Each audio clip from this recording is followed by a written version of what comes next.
Welcome to the CAD Builder video tutorial series. Today we'll be going over label templates, how to create a template and then how to edit and control it for printing purposes. Let's start by opening an existing design.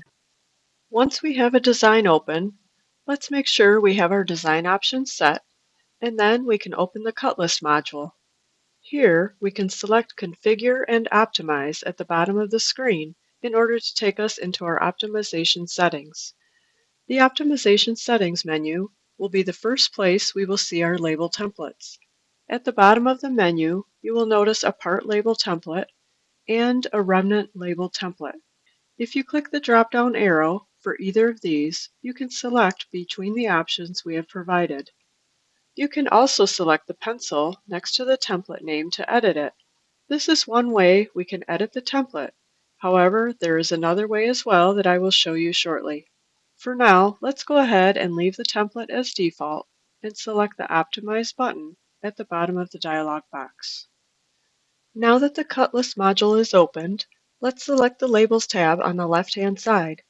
Now select an item within the sheet drawings in the center of the screen to show that a label will now generate on the top right as you see here. If this label does not include everything we need, here is where we can start editing the label.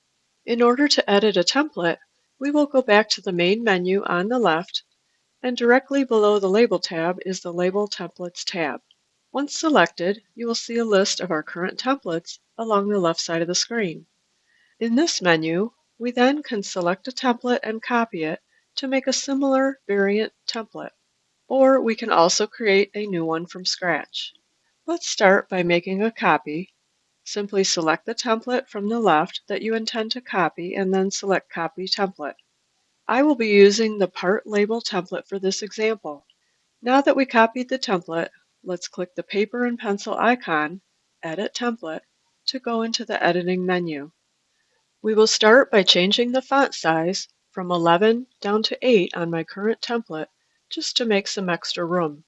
Double-click on the template so that it shows a dotted line around all of the text. Then click on the arrow Select icon on the bottom toolbar. Or you can hit the Escape key on the keyboard so that the text selection now shows a blue box around it. Then you are given the text options available on the right side, allowing you to reduce the font size down to 8. After the font is changed, we will drag the corner of the box where all the data is stored and move it to the top left of the template, leaving room at the bottom and on the right side. Now we can start adding variables. In this case, we are going to add the current date variable. To start, we will add in a new text box from the toolbar at the bottom, switch the font size to 8 and click the checkbox to make it bold, and type in today's date. Now we will place the current date variable from the left menu by dragging and dropping it next to it. As you can see, this is a simple way to use one of the variables listed on the left. Any of these variables like the sheet number, room name, job name, etc. are easily dragged from the left-hand menu and placed in the current template. Once placed, these are easily edited on the right side of the screen. Next, we are going to add a part drawing to this label. Go back to the left side where you see Variables, select the drop-down and select Drawings. Select the part drawing and drag it onto the label. Next, we will need to click on the barcode icon at the bottom of the screen and use our mouse to left-click and hold and drag a box to produce the barcode. Now we need to add a variable to our barcode. We can do this by going to the Variables section, and for this example, we will drag over the part code. Double-click on it and highlight and copy the text part code using Ctrl-C on your keyboard. Now click the Select icon at the bottom, go back to the barcode and double-click on it and highlight the text. Using Ctrl-V on your keyboard, you can paste the part code variable text into the barcode. This will allow the barcode to update in your cut list as you select the different parts. At the top left, let's change the name of the template and then we'll go ahead and save it by clicking on the Save icon right below it. In the main menu, select the Labels tab to go back to the Labels screen. In the top right corner, you will see a black Settings wheel icon.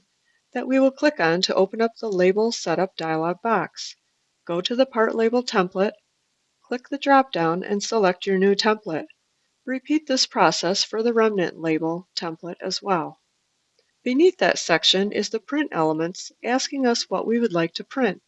For now, we'll just select the part labels and deselect the remnant labels and sheet layouts. So in this case, only our part labels will print. Hit Save and then let CAD Builder refresh the file with the new labels. Select a part on the sheet layout to see the new label in the top right. This is not the only way to make a label, but for this example, we made a copy and then added the details that we wanted to see. Alternatively, instead of copying a previous template, you can also create a new label template from scratch using any descriptions and variables that you prefer. Utilizing this video and the variables available within the label editing feature will allow you the opportunity to create any custom label that you require. The possibilities are endless. Thank you for watching, and we'll see you in the next video.